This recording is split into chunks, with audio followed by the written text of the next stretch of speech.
National library এলে অবশ্যই তোমাদের এই দুটো জিনিস কিন্তু মাথায় রাখতে হবে। কি জিনিস চলো সেটা তোমাদের বলি। এই দেখো, দেখতে পাচ্ছ সামনে যেটা রয়েছে ওটা হচ্ছে ভাষা ভবন। ওখানে এসে তোমরা পড়াশোনা করবে, এখন ওই রুমটাই রয়েছে। আর ওখানে রয়েছে কিন্তু মেন রিডিং রুম, আর একটা রয়েছে পার্সোনাল রিডিং রুম। তোমরা যারা নিজেদের বই খাতা নিয়ে আসবে পড়াশোনা করার জন্য, তোমাদের কিন্তু যেতে হবে পার্সোনাল রিডিং রুম। আর মেন রিডিং রুম, সেখানে কিন্তু অনেক অলরেডি বই রাখা রয়েছে, লাখ লাখ বই আছে।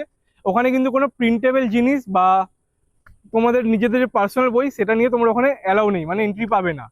তাই তোমরা যখনই আসবে এখানে, তোমাদের আশা করি কার্ড হয়ে গেছে।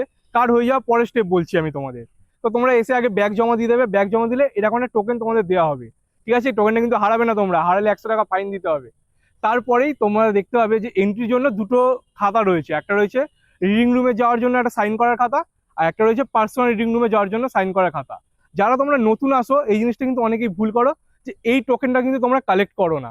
এইটা হচ্ছে পার্সোনাল রিডিং রুমের টোকেন। তো কি করতে হবে, তোমরা এসে বলবে যে আমি পার্সোনাল রিডিং রুমে যাবো, আমার নিজের বই আছে সেটাকে পড়বো। ঠিক আছে, তারপরেই ওনারা তোমাকে তোমার কার্ডটা চাইবে, কার্ডটা তুমি ওখানে জমা করবে। জমা করে তুমি যখন সাইন করবে তোমাকে দেওয়া হবে এই টোকেনটা। এই টোকেনটাও তোমার কাছে রাখতে হবে। আর দেখো এখন পড়ে গেল টোকেনটা। ওইখানে কিন্তু 56টা সিট রয়েছে।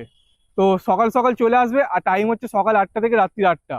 তোমরা মোটামুটি 9টা থেকে 9:30টার মধ্যে এলে আশা করি সিট তোমরা কনফার্ম ভাবে পেয়ে যাবে। আর অনেকেই দেখি তোমরা প্রথমবার আসো কিন্তু যাও না, টোকেনটা নাও না, কিন্তু ওখানে গিয়ে বসে পড়ো। তার ফলে কি হচ্ছে, যখনই তোমাদের সিটটা ভরে যাচ্ছে, যারা সাইন করে রয়েছে তোমাদের কিন্তু তুলে দেওয়া হয়। আজকেও সকালবেলা আমি এই নিয়ে ভিডিও করতাম না, কিন্তু দেখলাম এই জিনিসটা দিনের পর দিন যারা নতুন আসছে তাদের সাথে এই জিনিসটা ঘটতেই থাকে।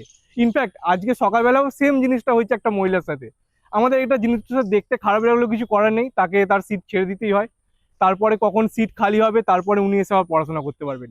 তো এটাই তোমাদের বলার, তোমরা যদি ভিডিওটা কমপ্লিট দেখে থাকো আর যদি ন্যাশনাল লাইব্রেরিতে আসো পড়াশোনা করার জন্য, তো এই জিনিসটা কিন্তু মাথায় রাখবে।